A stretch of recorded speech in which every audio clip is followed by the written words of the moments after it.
हर हर महादेव। कैसे हैं आप सभी? होप सभी बढ़िया, स्वस्थ और सुंदर होंगे।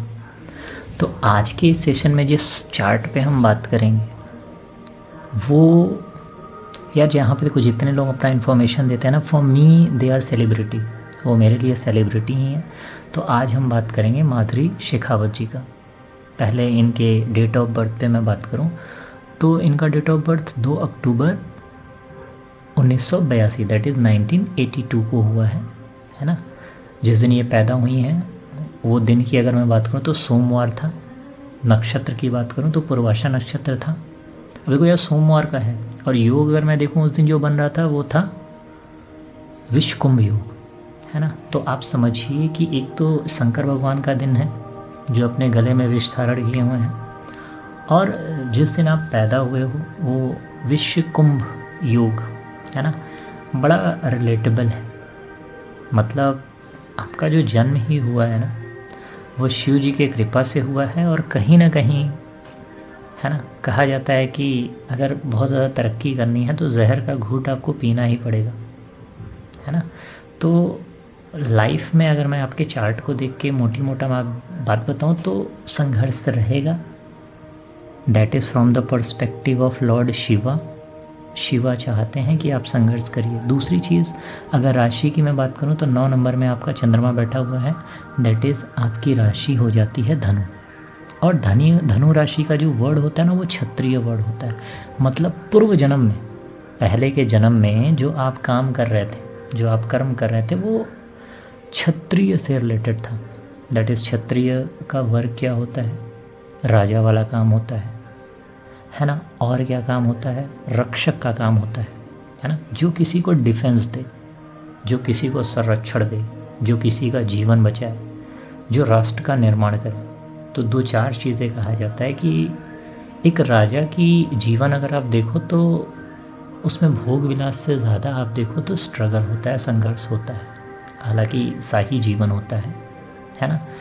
तो आप पूर्व जन्म से जो कर्म लेके आए हैं वो है आपका क्षत्रिय का, है ना। ऊपर से अगर चार्ट को मोटी मोटा अगर मैं देखूं तो सुख भाव में देखिए आपका बैठा हुआ है जो चौथा नंबर है ना, जहाँ पे 3 नंबर लिखा हुआ है। तो बुध के घर में वहाँ राहु और शुक्र बैठे हुए हैं। ठीक ठीक। देखिए, राहु जिस भाव में बैठेगा वो थोड़ा डेंट लगाएगा, है ना।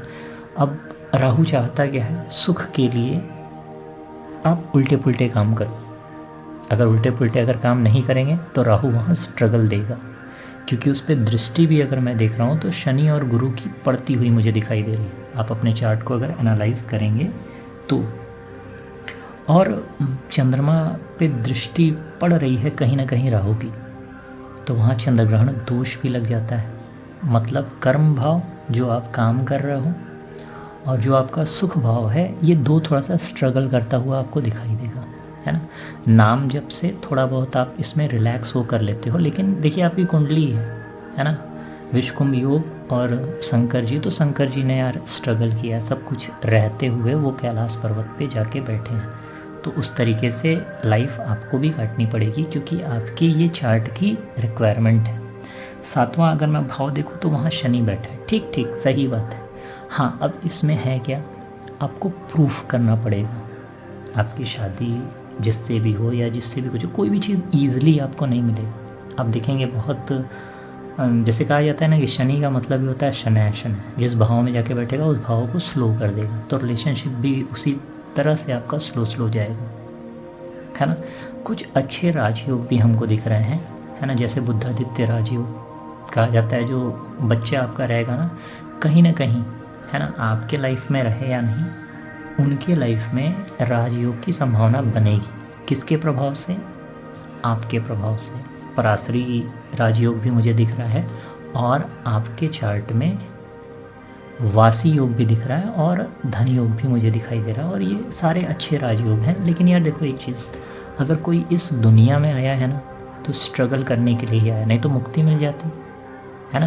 पिछले जन्म के कुछ ऐसे काम रहे होंगे, कुछ ऐसे उधार रहे होंगे, पेंडिंग्स रहे होंगे, जिसको चुकाने के लिए आपने ये जन्म लिया है। तो अगर थोड़े बहुत स्ट्रगल्स आते भी हैं माधुरी जी, तो बहुत अच्छे तरीके से पोलाइटली हैंडल करिए। कहा जाता है ना कि जो आपको जन्म मिला है ना, इसमें पूर्व जन्म के कर्म भी आधारित है, और पूर्व जन्म के कर्म ही डिसाइड करते हैं कि आपका जन्म किसके घर में होगा। मुकेश अम्बानी के घर में आप पैदा होगे या फिर गंगू तेली के घर में आप पैदा होगे, ठीक। तो जो भी कहा जाता है कि यार ये जन्म तो चल ही रहा है, लेकिन अगर अगला जन्म भगवान दे तो कर्म ऐसा करिए कि किसी अच्छे घर में जन्म हो। बाकी तो उसके बाद कहा जाता है माता पिता के कर्म, आपके खुद के कर्म, ये सब भी डिसाइडिंग फैक्टर्स होते हैं, है ना। जो बहुत ज़्यादा अगर आपको परेशान कर देगा अगर कोई ग्रह, तो वो राहु है, क्योंकि सुख भाव में बैठा है ना। कहीं ना कहीं ये कुछ ना कुछ तांडव मचाएगा, क्योंकि गुरु की दृष्टि भी है ना। और गुरु की दृष्टि उसी घर में शुक्राचार्य भी बैठे हैं।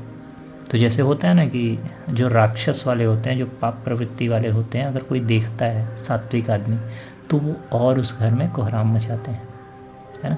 दूसरी चीज़, इस भाव का अगर स्वामी देखा जाए, बुद्ध अगर देखा जाए, इधर बुद्ध बैठा हुआ है, ठीक।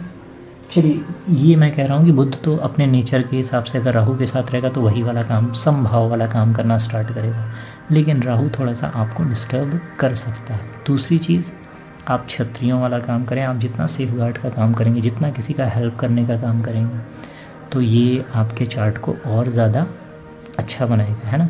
क्षत्रिय आपका वर्ड है, दैट मीन्स आपका हाथ हमेशा ऐसे रहना चाहिए, ठीक। हमेशा देने वाला भाव, दान करिए, ये सारा काम करिए, ऐसे वाला काम नहीं करना है ना। अगर अपने चार्ट को बहुत ज़्यादा स्ट्रॉन्ग और स्टेबल बनाना चाहते हैं। और ऐसे ही अगर आप लोग भी अगर वीडियोस को देख रहे हैं, आप लोग चाहते हैं आपका चार्ट एनालाइज किया जाए, कुछ अच्छे फैक्टर्स की बात करी जाए, कुछ आपके चार्ट में अगर मुझे ऐसा दिख रहा है जिस पे आपको केयरफुल रहने की ज़रूरत है, तो कमेंट बॉक्स में यार अपना डिटेल्स डाल देना। अगर शिव की कृपा जिस पे रहेगी और मेरी नज़र पड़ गई और संयोग बन गया, तो आपके चार्ट को भी एनालाइज कर देंगे। ओवरऑल चार्ट ठीक ठाक है ना। ग्रह अच्छे भी परिणाम देंगे। मैंने देखिए सिर्फ उस पे बात करी है कि जिस फैक्टर्स पे आपको ध्यान देना है ना। हाँ, एक चीज़ और, आपकी जो महादशा चल रही है वो राहु की चल रही है। अब राहु की महादशा 2031 तक आपकी चलेगी, तो आप मान के चलिए कि 2028 तक स्ट्रगल देगा, है ना। कभी कभी अचानक से कोई ना कोई घाटा दे देगा, अनएक्सपेक्टेड कोई ट्रॉमा से देगा, है ना, जिसके बारे में आपने कोई कल्पना नहीं करी। लेकिन फिर भी राहु की दशा जब ख़त्म होने वाली होती है, उससे 1-2 साल पहले वो कुछ ना कुछ दे के जाता है, क्योंकि जब 18 साल की इसकी महादशा चलती है तो बहुत ज़्यादा दिमाग ख़राब करता है ना। आपने ये चीज़ें खुद एनालाइज भी करा होगा, है ना। और अगर आप देखोगे कभी भी वीडियो, तो आप कमेंट बॉक्स में खुद ही बताओगे कि कितना ज़्यादा आप इससे कोरिलेट कर पा रहे हो। ओवरऑल मैं यही कहूँगा कि महादेव आपके साथ रहें, है ना। आपके लाइफ में प्रॉब्लम दे भी रहे हैं तो उससे निकलने का सॉल्यूशन भी आपको दें, आपको अच्छा मार्गदर्शन मिलता रहे। हर हर महादेव। खुश रहिए, एकदम सुंदर बने रहिए। हर हर महादेव।